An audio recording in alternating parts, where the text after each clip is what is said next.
I want to go back and see if we can kind of point out a few things that put PlayStation in the position that they're in today. I think they really did build this world that we're seeing right now in terms of the video game competition, the market, and so on and so forth. To me, I don't think that this is all surprising, as I've said in my previous videos, because at the end of the day, when Xbox was making moves and positioning itself in the market, PlayStation took a different approach. I think right now that approach has, in a sense, left them in an inferior position when it comes to what they look like as a game publisher and a platform holder, which is weird because they have the number in terms of console sales, but it hasn't really materialized to what I think they would have envisioned for it to do. Now, I showed you guys in one of my former videos that I was making videos talking about how Xbox Game Pass was already in a very strong position compared to what PlayStation was doing, their cloud services, and all of the above, as referenced by these videos, where this one I said Xbox is winning an award as Sony isn't fighting, which I made in September of 2020. Another video, which was made September as well, 2020, where I said Xbox is stronger than the PlayStation 5. And then, another video that I made, which also spoke about Xbox's secret strategy, I also made 4 years ago when it comes down to, I think I made this in August. I was already talking about this when the new platforms were out and, Xbox was heavily pushing Game Pass with the Xbox Series S and the Series X. And I kind of saw that this needed what I thought was a catalyst to pretty much change the game because Xbox was already, strong in its positioning. It had a lot of ways to innovate and so on and so forth.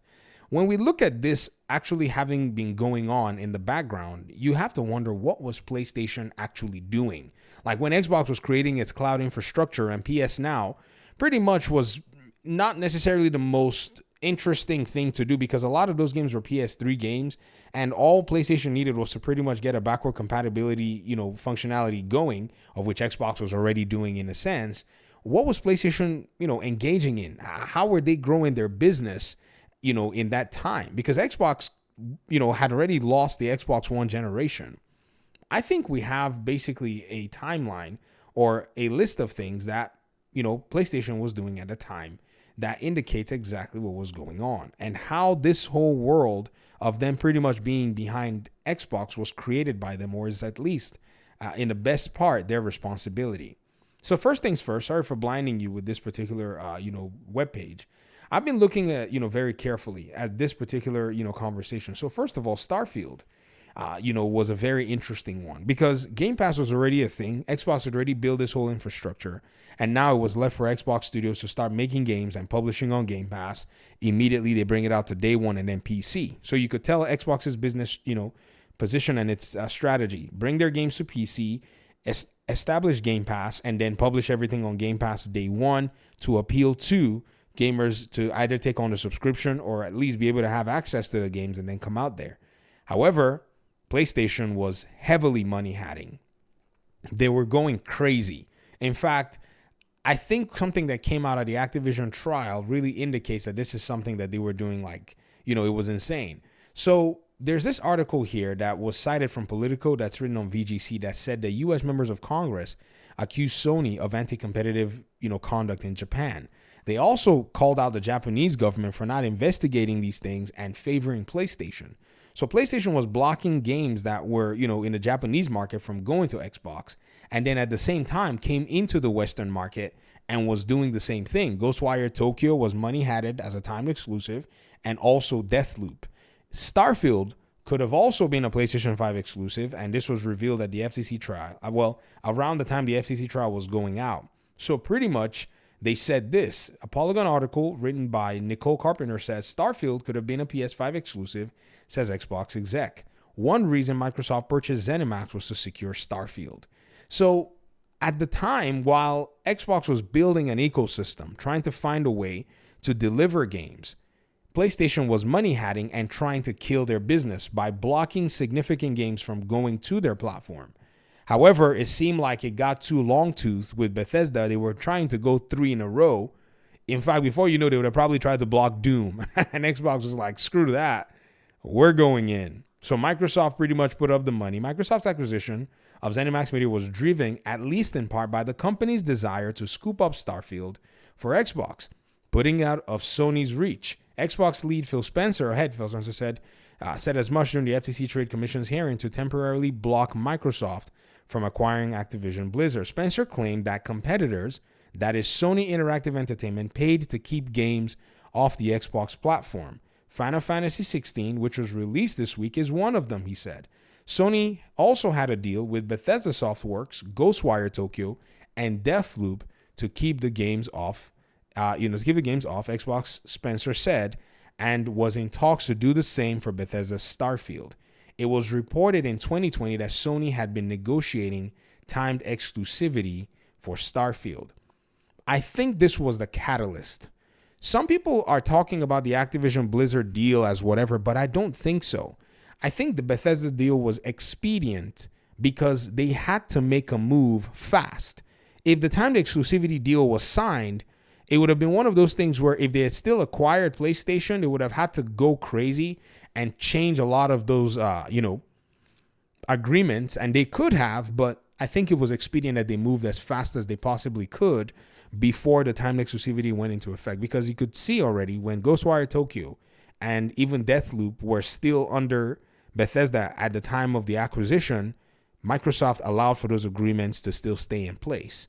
But with the Starfield one, it seemed like they swooped in as fast as they possibly could because the bleeding was insane. Like, you could not just continue doing that and think nothing was going to happen. So I think PlayStation bit too hard and pretty much transported Xbox into the exact place that it is right now with those two things.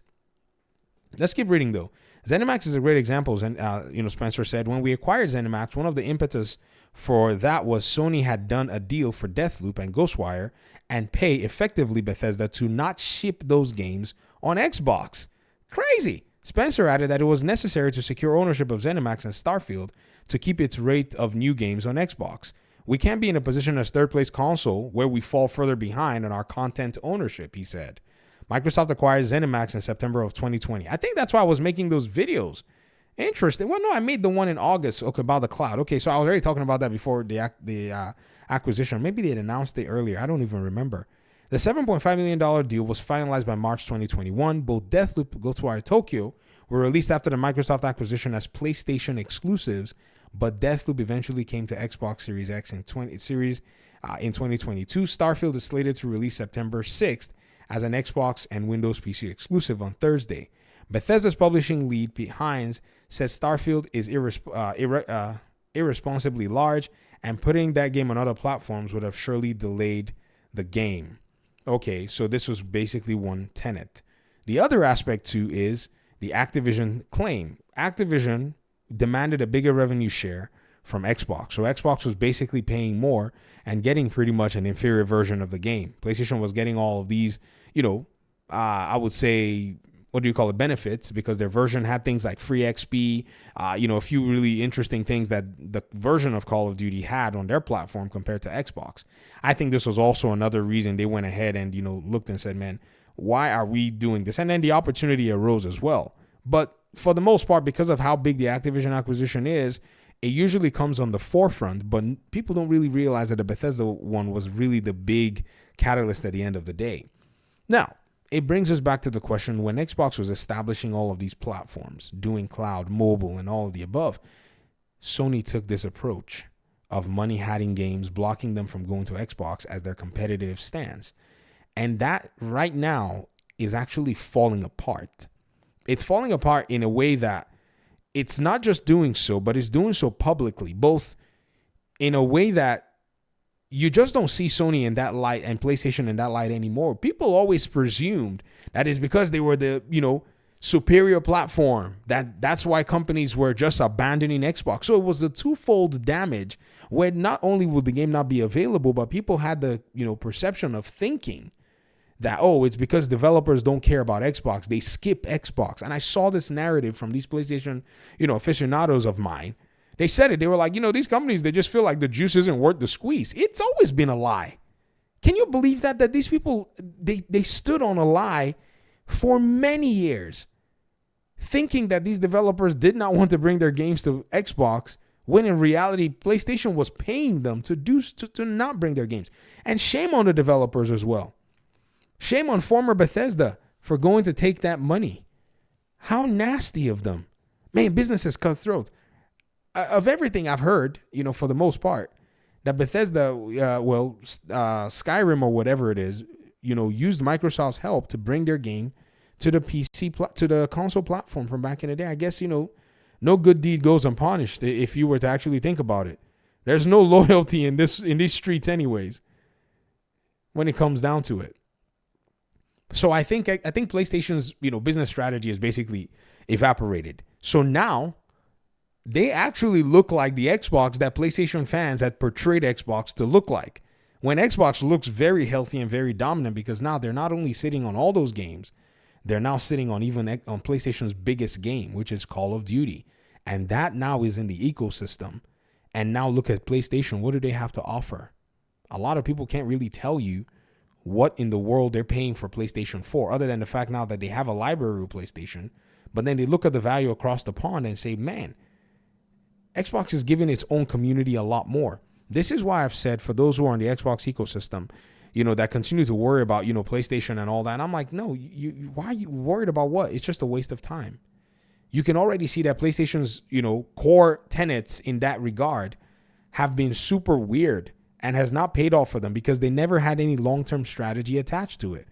All these games that they've money had are long gone and forgotten.